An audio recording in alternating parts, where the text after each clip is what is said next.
Қазіргі уақытта настоящее қолданыстағы время экологиялық действующими кодексте экологическими залалды кодексом экономикалық рассмотрены бағалаудың тематики от тікелей және жанама әдістері қарастырылған. Алайда табиғатты пайдаланудың қолданыстағы экономикалық тетігі қоршаған ортаның ластану деңгейін төмендететіндігін көрсетпейді. Ластаушы төлейді принципі алғаш рет 1972 жылы ОСР сарапшыларының тұжырымдауымен қолға алынды. Осы тұжырымдаманы енгізгеннен кейін дерлік Еуропалық одақ елдері қоршаған ортаны қорғау жөніндегі іс-қимылдардың бірінші бағдарламасына ластаушы төлейді қағидатын енгізді.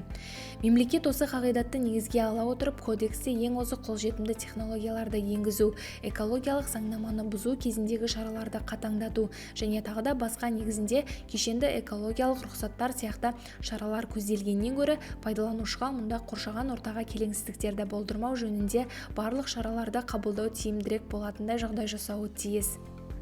Ең озық қолжетімді технологиялар экологиялық кодексінің жаңа редакциясының негізгі нысандарының бірі.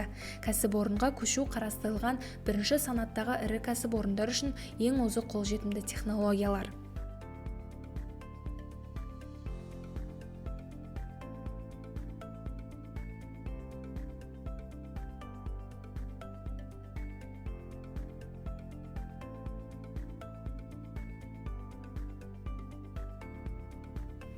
Ең озық қолжетімді технологиялар бұл саланы модернизациялаудың ең тиімді әдісі қоршаған ортаға келтірілген зиянды азайту. Жұмыс істеп тұрған кәсіпорындар үшін ең үздік қолжетімді технологияларға көшуді кезең-кезеңмен жасау ұсынылады.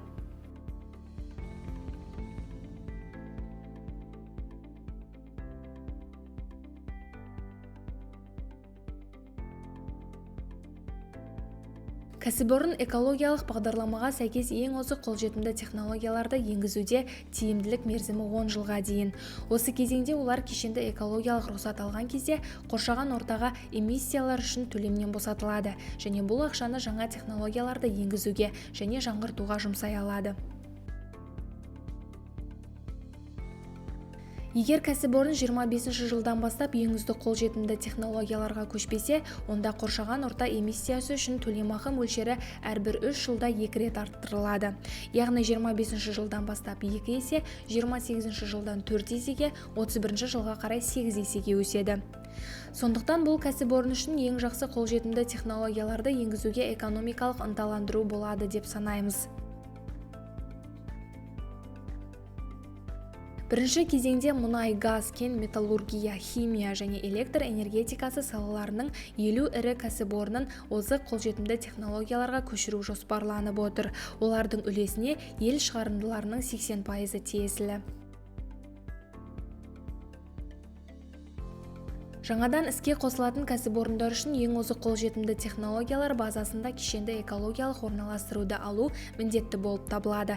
Яғни ең озық қолжетімді технологияларсыз елде жаңа кәсіпорындар іске асырылмайды.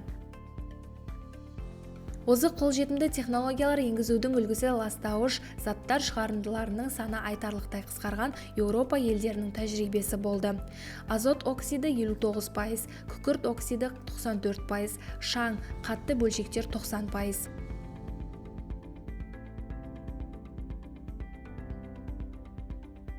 Ең озық қолжетімді технологиялар қағидаттарына көшу жөніндегі жол картасы шеңберінде табиғат пайдаланушылар арасында кешенді технологиялық аудит жүргізу қажеттілігі туралы шешім қабылданды. Негізгі ластағыштар олар өнеркәсіптің ең үздік қолжетімді технологияларға көшуге дайындығын бағалауға мүмкіндік береді.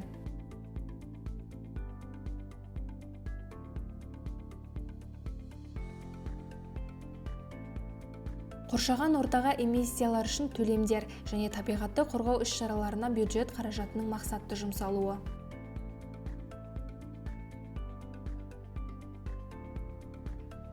Қазіргі уақытта қолданыстағы заңнамада табиғатты қорғау іс-шараларына эмиссия үшін түскен төлемдерді мақсатты жұмсау міндеттілігі жоқ.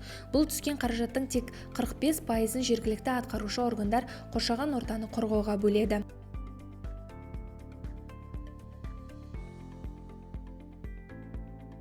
Кейбір өңірлер табиғат қорғау іс-шараларына бюджетке түскен төлемдердің 10%-нан кемін жібереді. Экологиялық төлемдерге және оларды жұмсауға қатысты ағымдағы жағдай халық жұртшылығы тарапынан бірнеше рет сынға ұшырады. Осыған байланысты заң жобасында жергілікті атқарушы органдар келіп түскен экологиялық төлемдер есебінен 100% көлемінде табиғат қорғау іс-шараларын қаржыландыруға міндетті екендігі көзделген. Егер Қарағанды облысы туралы айтатын болсақ, онда бұл шамамен 15-16 миллиард теңге жыл сайын және 2022 жылдан бастап барлық жергілікті атқарушы органдар бұл қаражатты табиғатты қорғау іс-шараларына және өңірдің экологиялық проблемаларын шешу үшін жұмсауға міндетті болады. Қоғамдық қатынастарды реттеу жүйесі қайта қаралды. Үздік әлемдік тәсілге сәйкес келетін реттеу мен бақылаудың жаңа құралдары мен тетіктері енгізілді. Біріншіден, кодексте бірінші санаттағы ірі кәсіпорындарға қатысты талаптар қайта қаралды. Екіншіден, кодексте барлық 4 кезеңіне қоғамның қатысуы қарастырылған.